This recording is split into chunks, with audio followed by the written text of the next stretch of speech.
चलिए देखते हैं। हम लोग पिछले वीडियो में हम बोले थे कि वैसा फंक्शन जो बाइजेक्टिव हो वही इन्वर्टिबल फंक्शन होता है। ठीक है, हम बोले थे कि ऐसा क्यों बोल रहे हैं कि जो बाइजेक्टिव होगा वही इन्वर्टिबल फंक्शन होगा, अदर फंक्शन कोई भी इन्वर्टिबल फंक्शन नहीं होगा।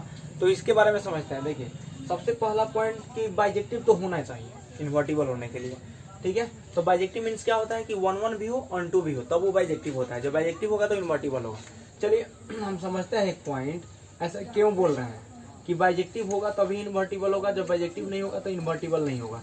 इसमें एलिमेंट सपोज कीजिए ए बी सी डी है, इसमें एलिमेंट है 1 2 3 4। देखिए ये बाइजेक्टिव फंक्शन है, ये सभी में एक बाइजेक्टिव फंक्शन है। सपोज कीजिए यह बाइजेक्टिव फंक्शन है। ठीक है, बाइजेक्टिव इसलिए 1 1 है बिकॉज सेट ए में जितने भी एलिमेंट है उनका डिफरेंट इमेज बी में बना है। ठीक है, तो ये 1 1 है। ऑन टू इसलिए है बिकॉज बी में ऐसा कोई एलिमेंट नहीं बचा है जिसका प्री इमेज ए में ना बना हो, सबका बना है। तो ये 1 1 भी है, ऑन टू भी है, यानी बाइजेक्टिव है, तब इसका इनवर्स निकलेगा। तो देखिए इनवर्स जैसे ये F is a function from set A to set B. ठीक है, तो एफ इनवर्स भी क्या होता है, एक तरह का फंक्शन होता है। तो जो ध्यान समझिएगा, अगर एफ ए से बी में फंक्शन है तो एफ इनवर्स क्या हो जाएगा, बी से ए में एक फंक्शन हो जाएगा। ठीक है, तो ए से बी में एफ एक फंक्शन है तो बी से ए में एफ इनवर्स क्या हो जाता है, फंक्शन हो जाता है। ठीक है, एफ का इनवर्स हो जाता है बी से ए में। तो देखिए, तो अगर ए से बी में ये फंक्शन इसलिए है बिकॉज सेट ए में जितने भी एलिमेंट है उनका बी में यूनिक इमेज बना है, लेकिन बी से ए में भी एक फंक्शन ही है बिकॉज सेट बी में जितने भी एलिमेंट है उनका भी मतलब यूनिक इमेज ही बनना चाहिए, तो अभी ना बी से ए में फंक्शन होगा, इनवर्स फंक्शन होगा। ठीक है, इसलिए बाइजेक्टिव होना चाहिए। तो सब समझते हैं। अगर सपोज कीजिए बाइजेक्टिव नहीं है, देखिए अगर मान लीजिए बाइजेक्टिव नहीं है, इसको मिटा देते हैं। चलिए ये 1 1 नहीं है, 1 1 नहीं है बिकॉज सी और डी का एक ही इमेज बन गया, तो 1 1 नहीं है। जब 1 1 नहीं है तो ये बाइजेक्टिव तो होगा नहीं। 1 1 होने के लिए, बाइजेक्टिव होने के लिए 1 1 भी होना चाहिए, 1 2 भी होना चाहिए। आइए 1 1 नहीं है बिकॉज सी और डी का दोनों का इमेज जो है सेम बन गया, 3 बन गया। इसका मीनिंग ये हुआ कि ये 1 1 नहीं है तो बाइजेक्टिव नहीं है। जब बाइजेक्टिव नहीं है तो इन्वर्टिबल नहीं होगा। कैसे नहीं होगा इन्वर्टिबल, देखिए ए से बी में एफ एक फंक्शन है, ये क्लियर है। ए से बी में फंक्शन है बिकॉज सेट ए में जितना भी एलिमेंट है सबका यूनिक इमेज बन रहा है, सबका मतलब 1 एंड ओनली 1 इमेज बन रहा है, तो ये फंक्शन है। लेकिन बी से ए में एक फंक्शन नहीं है, बी से ए में एक फंक्शन नहीं है बिकॉज 1 का प्री इमेज ए बना, 2 का देखिए एक का एक ही इमेज है, 2 का एक ही इमेज है, लेकिन 3 का 2 इमेज हो जाएगा सी और डी। तो बी से ए में अगर कोई फंक्शन देखेंगे तो ये फंक्शन नहीं होगा। ठीक है, बी से ए में फंक्शन है ही नहीं। ए से बी में एक फंक्शन है, ठीक है, लेकिन इनवर्स अगर निकालना है एफ इनवर्स तो बी से ए में भी एक फंक्शन होना चाहिए, तब ना एफ इनवर्स निकाल पाएंगे। लेकिन यहाँ पर एफ इनवर्स अगर देखें तो बी से ए में एक फंक्शन ही नहीं है बिकॉज यहाँ पर 3 पर एक इनपुट पर डबल आउटपुट मिल जाएगा सी और डी। तो बताइए, जब एक इनपुट पर डबल आउटपुट मिल जाता है तो वो फंक्शन थोड़ी ना होता है, नहीं होता है। इसलिए अगर ये 1 1 नहीं है तो बाइजेक्टिव नहीं होगा, बाइजेक्टिव नहीं होगा। ठीक है, तो ये इन्वर्टिबल नहीं होगा। अब पूछिएगा सर इन्वर्टिबल क्यों नहीं हो रहा है, तो बिकॉज ए से बी में तो फंक्शन है, लेकिन इसका इन्वर्स भी तो एक फंक्शन ही ना होता है, तो इसका इन्वर्स बी से ए में होगा, तो बी से ए में एक फंक्शन ही होना चाहिए। तो बी से ए में एक फंक्शन नहीं है बिकॉज 3 एक इनपुट पर डबल आउटपुट मिल जा रहा है। ठीक है, तो ये मेनी 1 है, ऑन 2 है। ठीक है, मेनी 1 ऑन 2 है, तो ये जो फंक्शन है बाइजेक्टिव नहीं है। जब बाइजेक्टिव नहीं है तो आप लोग देख लिए कि क्यों ये इन्वर्टिबल नहीं हुआ, बिकॉज बी से ए में एक फंक्शन नहीं है, इसलिए इन्वर्टिबल नहीं है। ठीक है, अब देखिए आप लोग कहिएगा कि सर ऐसे भी तो हो सकता है, तो इसमें 4 पुट कर दिए। देखिए आई हैव 5, तो ए से बी में अभी भी एक फंक्शन है, 1 1 है फंक्शन, ये 1 1 है, लेकिन ऑन 2 नहीं है। 1 1 है बिकॉज सेट ए में जितने भी एलिमेंट है सबका इमेज इसमें बन गया है। ठीक है, डिफरेंट इमेज बना है, तो ये 1 1 है, लेकिन ये ऑन 2 नहीं है बिकॉज यहाँ 5 एलिमेंट बच गया है। तो 5 एलिमेंट बच गया, इसका प्री इमेज इसमें बना ही नहीं है, तो ऑन 2 नहीं है। तो 1 1 है लेकिन ऑन 2 नहीं है, इसका मतलब क्या हुआ कि 1 1 है ऑन 2 नहीं है, इसका मतलब वो बाइजेक्टिव नहीं होगा। जब बाइजेक्टिव नहीं होगा तो इन्वर्टिबल नहीं होगा। अब क्यों, हम देखते हैं कि ए से बी में एफ एक फंक्शन है, तो बी से ए में एक फंक्शन है कि नहीं। अगर बी से ए में एक फंक्शन होगा तब इन्वर्टिबल हो जाए, लेकिन बी से ए में एक फंक्शन है क्या, ये सभी में फंक्शन तो सीधे दिख रहा है कि सी डी में जितना भी एलिमेंट बना है उस सबका बी में इमेज बना है अलग। ठीक है, मतलब यूनिक इमेज बना है, लेकिन बी से ए में एक फंक्शन नहीं है बिकॉज यहाँ पर 5 एक एलिमेंट बच जा रहा है जिसका इमेज इसमें बनेगा ही नहीं, बना ही नहीं। ठीक है, तो ए से बी में तो एक फंक्शन है लेकिन बी से ए में एक फंक्शन नहीं है। ठीक है, तो ये समझ लीजिए, याद रखिएगा, इन्वर्टिबल फंक्शन होने के लिए बाइजेक्टिव फंक्शन होना चाहिए। बाइजेक्टिव फंक्शन तभी होगा जब वो फंक्शन 1 1 भी हो ऑन 2 भी हो। ठीक है, तो 1 1 ऑन 2 हो जाएगा तो बाइजेक्टिव हो जाएगा। दूसरा पॉइंट ये है कि 1 1 ऑन 2 होने से, बाइजेक्टिव होने से क्या होता है ना कि ए से बी में भी एक फंक्शन हो जाता है, बी से ए में भी फंक्शन हो जाता है। तो सिंस ए इनवर्स भी एक तो फंक्शन ही है ना, तो बी अगर ए से बी में फंक्शन है तो उसका इनवर्स बी से ए में भी एक फंक्शन आ जाता है बाइजेक्टिव होने से। ठीक है, चलिए अब इस क्वेश्चन को देखते हैं हम लोग। ये समझ गए कि बाइजेक्टिव ही क्यों जरूरी है इन्वर्टिबल के लिए। देखिए अब देखते हैं इस क्वेश्चन को, क्वेश्चन नंबर फर्स्ट। ठीक है, देखिए इस क्वेश्चन में दिया हुआ है एस एक सेट है, determine whether the function F such that S tends to S defined as below the inverse S. ठीक है, find F inverse if it exists. ठीक है, तो इसमें जिसका इनवर्स एग्जिस्ट करता हो उसको निकालिए, उसके एफ इनवर्स निकालना है। तो फर्स्ट नंबर देखते हैं। अच्छा ये बात बताइए, कोई भी फंक्शन का मतलब इनवर्स निकालने के लिए सबसे पहले वो फंक्शन क्या होना चाहिए, बाइजेक्टिव होना चाहिए। तो ये बाइजेक्टिव चेक कीजिए, बाइजेक्टिव मींस 1 1 एंड 2। तो ठीक है, तो सबसे पहले इसको 1 1 चेक करेंगे। तो 1 1 चेक करने के लिए मेथड क्या है, ठीक है, 1 1 फंक्शन चेक करने के लिए मेथड क्या है। तो 1 1 फंक्शन चेक करने के लिए आप लोग को मेथड बताया गया है, ठीक है, कि इसके ऑर्डर पेयर का सेकंड एलिमेंट इक्वल नहीं होना चाहिए। ऑर्डर पेयर का सेकंड एलिमेंट इक्वल नहीं होना चाहिए। 1 1 फंक्शन, कोई भी फंक्शन 1 1 फंक्शन तभी होता है अगर सेट एज ऑर्डर पेयर के फॉर्म में दिया है तो उसके ऑर्डर पेयर का सेकंड एलिमेंट इक्वल नहीं होना चाहिए। तो देखिए और इसके ऑर्डर पेयर का सेकंड एलिमेंट 1 है, 2 है, 3 है, अलग अलग है, यानी ये 1 1 है, अलग अलग है। ठीक है, सेकंड एलिमेंट इक्वल नहीं है, यानी ये 1 1 है। लेकिन अब ऑन टू भी तो होना चाहिए, तब तो बाइजेक्टिव होगा। तो 1 1 तो है लेकिन ऑन टू चेक कर रहा है। तो ऑन टू मीन्स क्या होता है कि रेंज इक्वल टू कोडोमेन होना चाहिए। तो देखिए ये फंक्शन है, ठीक है, तो मेरे कहने का मीनिंग है इसका रेंज क्या है। तो इसका सेकंड एलिमेंट जो है 1 2 3 रेंज है। ठीक है, तो कोडोमेन कितना है, एस, तो कोडोमेन भी 1 2 3 है। ध्यान समझिएगा, यानी मेरे कहने का मीनिंग है ऑन टू एकदम, इसमें ऐसा कोई एलिमेंट नहीं बचना चाहिए जिसका प्री इमेज नहीं बना हो।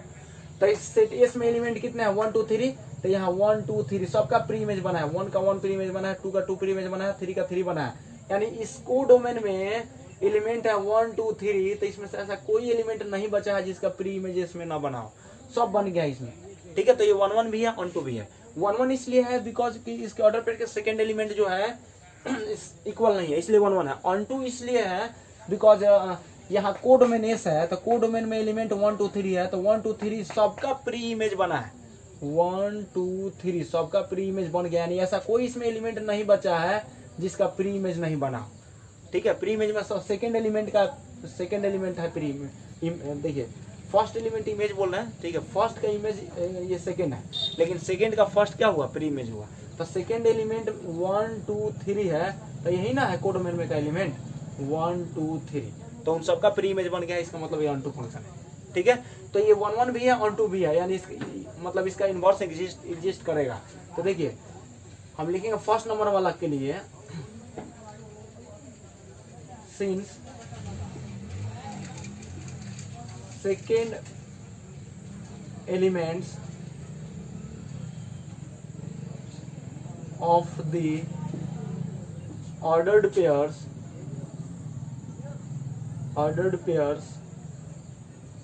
second elements of the ordered pairs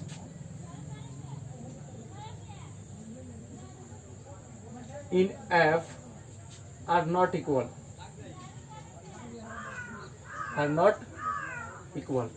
therefore F is 1 1। ठीक है, 1 1 के लिए ऑर्डर पेयर का सेकंड एलिमेंट इक्वल नहीं होना चाहिए, तो इक्वल नहीं है, 1 1 हो गया। F is also on 2, F is also on 2 because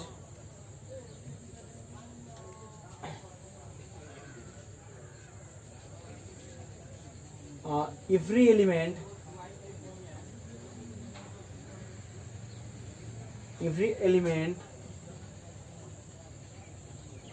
of codomain has pre-image। ठीक है, एकदम सिंपल पॉइंट। ठीक है, सबका मतलब प्री इमेज है, मतलब ये 1 कोडोमेन एस है, तो इसमें एलिमेंट 1 2 3 है, तो यहाँ 1 का भी प्री इमेज है, 2 का भी प्री इमेज है, 3 का भी प्री इमेज है, यानी सबका प्री इमेज है। इसका मतलब ये ऑन टू फंक्शन है। तो सिंस एफ इज 1 1 1 1 भी है, ऑन टू भी है, 1 1 एंड ऑन टू। ठीक है, इफ जो है 1 1 भी है, ऑन टू भी है, therefore F is bijective. Simple हुआ। ठीक है, 1 1 भी हो गया, ऑन टू भी हो गया, तो बाइजेक्टिव हो गया। हेंस यानी देंगे हेंस एफ इज इन्वर्टिबल। ठीक है, एकदम सिंपल, एक पॉइंट एक लिख के दिखा देते हैं, ऐसे समझ लीजिएगा। अब इन्वर्टिबल हो गया तो एफ इनवर्स क्या हो जाएगा, तो एफ इनवर्स एकदम सिंपल, एफ इनवर्स लिखना है, एफ का एफ इनवर्स, तो पलट दीजिए ना इसको, तो 1 1 है, 1 1 है, ऐसे भी पलटिएगा तो वहीं आ जाएगा। ठीक है, तो एफ इनवर्स हो जाएगा तो 1 1 2 2 3 3 हो गया, निकल गया। बिकॉज इसको अगर हम ये 1 1 है, अगर ऐसे पलट भी देंगे तो उतना ही ना आएगा, 2 2 3 3 तो आ गया, एफ इनवर्स निकल गया। सेकंड नंबर चेक करते हैं, देखिए सेकंड नंबर 1 1 पहले चेक कीजिए, तो ये 1 1 है कि नहीं, तो इसके लिए देखिए सेकंड एलिमेंट, ऑर्डर पेयर का सेकंड एलिमेंट चेक कीजिए, तो ऑर्डर पेयर का सेकंड एलिमेंट यहाँ पर 2 है, यहाँ पर 1 है, यहाँ पर 1 है, तो यहाँ पर एलिमेंट इक्वल हो गया। ऑर्डर पेयर का सेकंड एलिमेंट इक्वल है, तो यहाँ पर लिखेंगे ऑर्डर पेयर का सेकंड एलिमेंट 1 है, देखिए 2 and 3 have same image, their same image क्या है 1, therefore f is not 1 1, not 1 1, simple point, not 1 1, एकदम देखिए एकदम इजी है। ठीक है, कि और ऑर्डर पेयर का सेकंड एलिमेंट इक्वल हो जाता है, तो इसका मतलब क्या हुआ, सेकंड एलिमेंट यहाँ पर इक्वल हो गया, यहाँ पर 1 है, यहाँ पर 1 है, इसका मतलब 2 का भी इमेज 1 बना है, 3 का भी इमेज 1 बना है, यानी 1 1 नहीं है। जब 1 1 नहीं है तो वो बाइजेक्टिव नहीं होगा। ठीक है, बाइजेक्टिव होने के लिए 1 1 भी होना चाहिए, ऑन 2 भी होना चाहिए। जब 1 1 ही नहीं है तो बाइजेक्टिव कहाँ से होगा। ठीक है, जब बाइजेक्टिव नहीं होगा तो इसका इन्वर्स मतलब ये एग्जिस्ट नहीं करेगा। ठीक है, इसका इन्वर्स एग्जिस्ट नहीं करेगा, समझ में आ गया। यानी ये क्वेश्चन नंबर बी जो है इसका इन्वर्स एग्जिस्ट नहीं करेगा। ठीक है, सी नंबर चेक करते हैं, तो सी नंबर चेक करते हैं ये 1 1 है कि नहीं, तो सी नंबर चेक कर रहे हैं, तो इसका ऑर्डर पेयर का सेकंड एलिमेंट को चेक कीजिए इक्वल है कि नहीं, तो ऑर्डर पेयर का सेकंड एलिमेंट है 3 2 1, अलग अलग है, यानी 1 1 है। ठीक है, और 1 1 है। अब ऑन टू चेक करते हैं सी नंबर के लिए, तो ऑन टू चेक करते हैं, ऑन टू के लिए क्या होना चाहिए कि यहाँ पर कोडोमेन एस है, तो एस में एलिमेंट 1 2 3 है, तो 1 2 3 का जो प्री इमेज बनना चाहिए। तो देखिए सेकंड एलिमेंट 1 2 3 होना चाहिए, तो 1 तो इसका प्री इमेज बना है, 2 है तो प्री इमेज बना है, 3 है तो प्री इमेज बना है, यानी इसका ऑर्डर मतलब ये कोडोमेन का एलिमेंट है 1 2 3, उन सबका प्री इमेज बन गया है। मतलब सेकंड एलिमेंट में है कोडोमेन, तो यहाँ सेकंड एलिमेंट में ही कोडोमेन वाला एलिमेंट होता है, याद रखिएगा, यानी रेंज वाला एलिमेंट होता है। ठीक है, रेंज किससे लिया जाता है, कोडोमेन से ही लिया जाता है। यहाँ पर 3 2 1 कोडोमेन का एलिमेंट है, उसमें से लिए हुए हैं, उन सबका प्री इमेज बन गया हो। कोडोमेन में ऐसा कोई एलिमेंट नहीं बचा है जिसका प्री इमेज नहीं बना है, सबका बन गया, 1 2 3 ही है, 3 एलिमेंट। सेकंड एलिमेंट में ही देखते हैं हमेशा, सेकंड ऑर्डर पेयर का सेकंड एलिमेंट ही होता है कोडोमेन का एलिमेंट। ठीक है, रेंज का एलिमेंट होता है उसमें, तो 1 2 3 सबका प्री इमेज बन गया, इसका मतलब ये 1 2 भी है, तो 1 1 भी है। 1 1 इसलिए है बिकॉज इसकी ऑर्डर पेयर का सेकंड एलिमेंट इक्वल नहीं है, 1 2 इसलिए है बिकॉज कोडोमेन में ऐसा कोई एलिमेंट नहीं बच रहा है, ठीक है, जिसका प्री इमेज नहीं बना, यानी सेकंड एलिमेंट में कोडोमेन का एलिमेंट है और उन सबका कोडोमेन का प्री इमेज बन गया है। तो इसका मीनिंग क्या हुआ कि ये जो फंक्शन है, ठीक है, ये ऑन टू भी है, तो 1 1 भी है, ऑन टू भी है, तो ये हो गया इन्वर्टिबल। ठीक है, तो आप लोग लिख लीजिएगा कि 1 1 है, ऑन टू है, इसलिए इन्वर्टिबल है। जब इन्वर्टिबल हो जाएगा तो इसका एफ इनवर्स क्या हो जाएगा, सी नंबर का एफ इनवर्स 1 3 है तो क्या हो जाएगा 3 1 हो जाएगा। ठीक है, 3 2 है तो 2 3 हो जाएगा, 2 1 है तो 1 2 हो जाएगा, हो तो क्या। तो ऐसे हम लोग फाइंड कर सकते हैं, याद रखिएगा। तो कोई भी फंक्शन अगर ऐसे दिया हुआ है, आप लोग को चेक करना है कोई इन्वर्टिबल फंक्शन नहीं है कि नहीं, तो सबसे पहले वो उसको चेक कीजिएगा वो बाइजेक्टिव है कि नहीं। अगर बाइजेक्टिव है तो वो इन्वर्टिबल होगा, अदरवाइज इन्वर्टिबल नहीं होगा। चलिए एक क्वेश्चन देखते हैं। So that the modulus function f such that real number tends to real number given by fx equal to mod x is neither 1 1 nor 1 2। मतलब मॉडुलस फंक्शन जो है वो ना तो 1 1 होता है और नहीं 1 2 होता है, ये प्रूफ करना है। देखिए सबसे पहला पॉइंट, इसको सॉल्व कैसे कीजिएगा, तो f such that real number tends to real number, मतलब जो मॉडुलस फंक्शन डिफाइंड है वो रियल नंबर से रियल नंबर में डिफाइंड है, fx equal to mod x है। देखिए ध्यान समझिएगा। तो सबसे पहला कि 1 1 भी नहीं है, 1 2 भी नहीं है, ये प्रूफ करना है। ठीक है, 1 1 भी नहीं है, 1 2 भी नहीं है। तो देखिए ध्यान से समझिएगा हियर, ठीक है, डोमेन में से दो वैल्यू ले रहे हैं, एक -1 एक +1। तो here if x equal to 1 देन f of 1 equal to mod x के जगह पर क्या रखेंगे 1, mod f x equal to mod x है। जब x इक्वल टू 1 रखेंगे तो यहाँ पर मॉड 1 हो जाएगा, तो मॉड 1 क्या हो जाएगा 1 ही हो जाता है। ठीक है, ध्यान समझिए। If x equal to and if x equal to -1 रखिए, अगर x जब -1 रख रहे हैं मतलब रियल नंबर में से रियल नंबर ही है 1 और -1, देन f ऑफ -1 अगर रखे हैं तो x से जब -1 रखेंगे तो मॉड में हो जाएगा -1, तो -1 का मॉड क्या हो जाएगा +1। तो देखिए 1 का इमेज भी 1 ही बना, -1 का इमेज भी 1 ही बना, यानी 2 एलिमेंट का इमेज सेम बन रहा है। इसका मीनिंग समझ में आ रहा है, 2 एलिमेंट का इमेज सेम बन रहा है, इसका मतलब वो 1 1 नहीं है। Here it is clear that 1 and -1 have same image।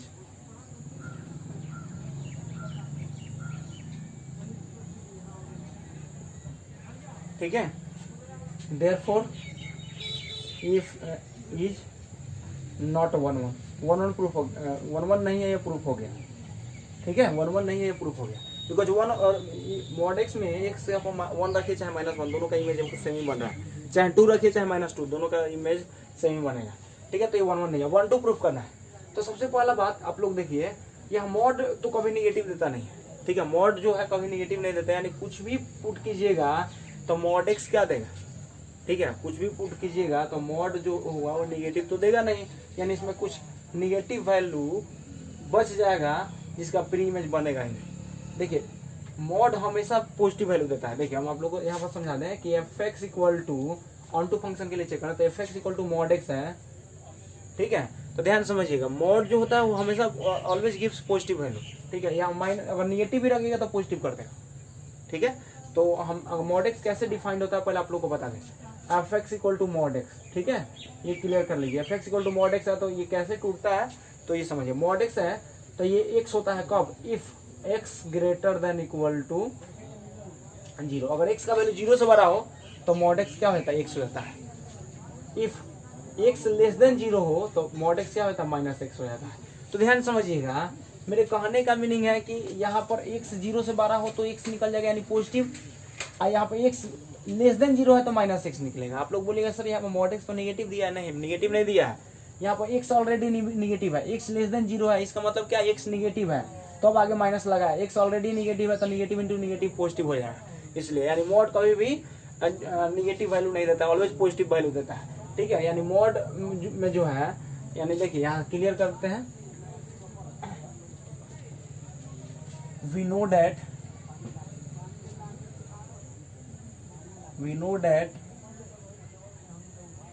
mod x always gives positive value।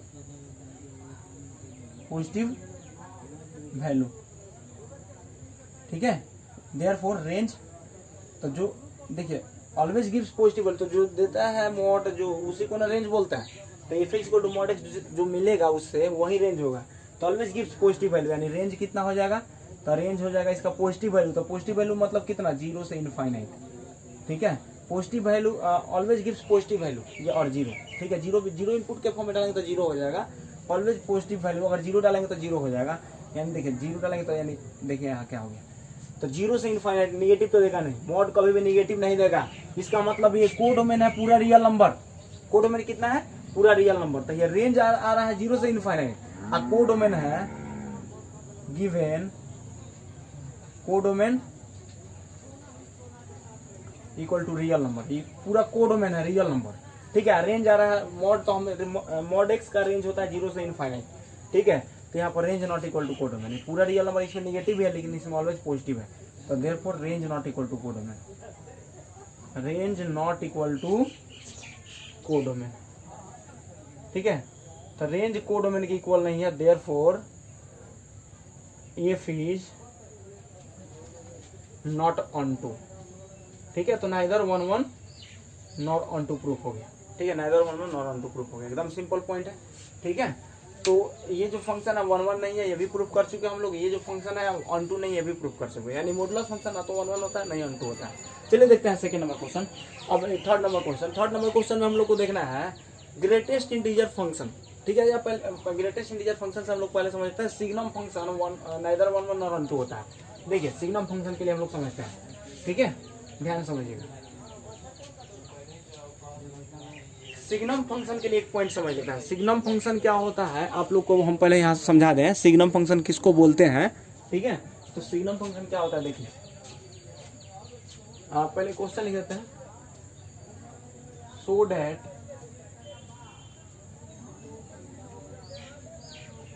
if such that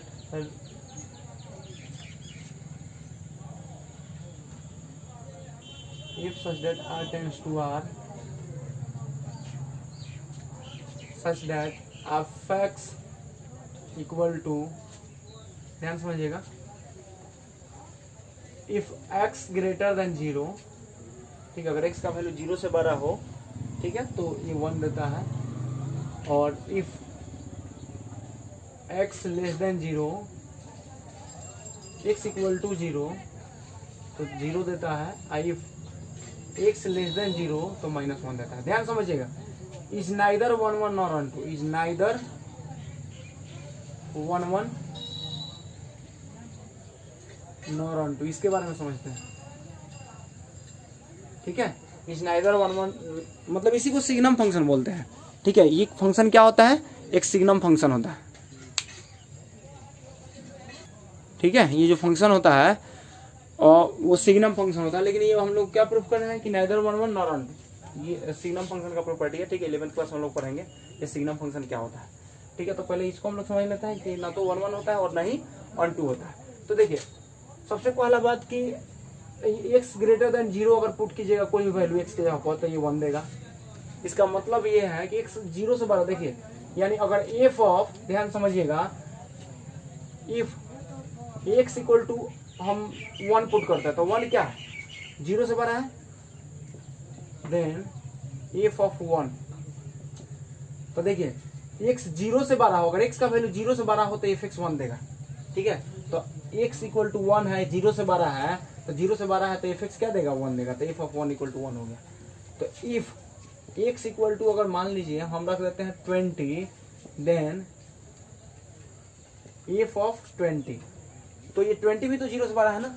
जब x कोई भी वैल्यू 0 से बड़ा रखिए, सिग्नम फंक्शन, मतलब ये जो फंक्शन है, 0 से कोई बड़ा वैल्यू रखिए 1 ही देगा, ठीक है। यहाँ पर देखिए, यहाँ लिख दिया कि x 0 से बड़ा रहेगा तो f(x) इक्वल टू 1 मिलेगा, तो x इक्वल टू 20 0 से बड़ा है, ठीक है, then f of 20 equal to 1 ही मिलेगा, ठीक है। तो 1 का भी 1 ही इमेज बन रहा है, 20 का भी 1 ही इमेज बन रहा है, क्लियर हो जाना चाहिए, ठीक है। और यानी 0 से बड़ा कोई भी वैल्यू रखो, 1 2 3 4 5 6 7 8 9 10, अगर कुछ भी रखते हैं तो ये 1 ही देगा। यानी 0 से बड़ा कोई भी नंबर रखोगे तो ये f(x) 1 ही देगा। यानी सीधा पता चल रहा है कि we are putting the value of x greater than 0 always getting 1, ठीक है। सो इट इज नॉट 1 1, ये 1 1 नहीं है, बिकॉज ऑलवेज पॉजिटिव वैल्यू के लिए 1 दे देगा, नेगेटिव वैल्यू के लिए -1 दे देगा। तो दिख रहा है सीधे कि 1 1 नहीं है। अब रहा बात अनटू का, ठीक है, ये 1 1 नहीं है, ये क्लियर हो गया। अब अनटू का, तो अनटू है कि नहीं इसके लिए हम लोग समझते हैं। तो अनटू है कि नहीं ये कैसे चेक किया जाता है ये समझिए। तो अनटू होने के लिए रेंज चेक किया जाता है, कोड में चेक किया जाता है। तो देखिए, ये x 0 से 12 यानी positive real number, x equal to 0 यानी 0, x लेस देन 0 यानी नेगेटिव रियल नंबर। तो positive real number, negative real number और 0, x 0 से 12 है यानी पॉजिटिव रियल नंबर की बात कर रहा है। यहाँ x इक्वल टू 0, ठीक है, यानी रियल नंबर है 0 भी। यहाँ पर x लेस देन 0 यानी नेगेटिव रियल नंबर।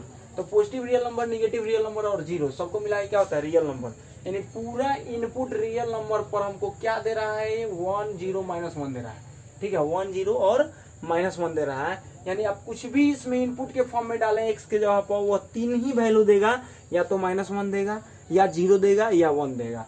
यानी रेंज कितना हो जाएगा इस फंक्शन का, आप कुछ भी इनपुट के फॉर्म में डालिएगा तो या तो -1 देगा, या 0 देगा, या 1 देगा।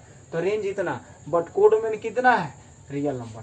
कुछ भी इनपुट के फॉर्म में डालिए ना, कितना भी बड़ा वैल्यू यही देगा। अगर निगेटिव में कितना भी -2020 डालते हैं तो ये -1 मिलेगा, बिकॉज -2020 जो होगा ना 0 से छोटा ही होगा, निगेटिव है ना, तो 0 डालेंगे तो 0 ही देगा, ठीक है।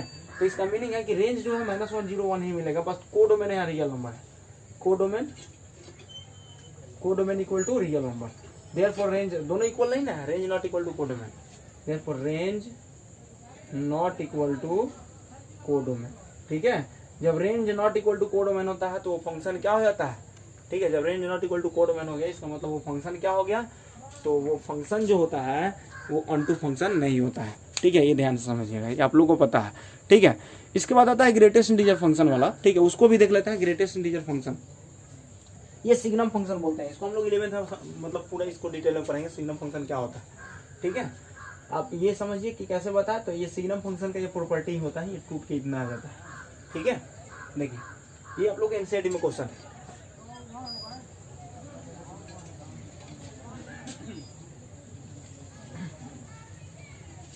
देखिए एक और क्वेश्चन थोड़ा समझता है, ग्रेटेस्ट इंटीजर फंक्शन है if such that real number tends to real number और such that f(x) equal to greatest integer of x।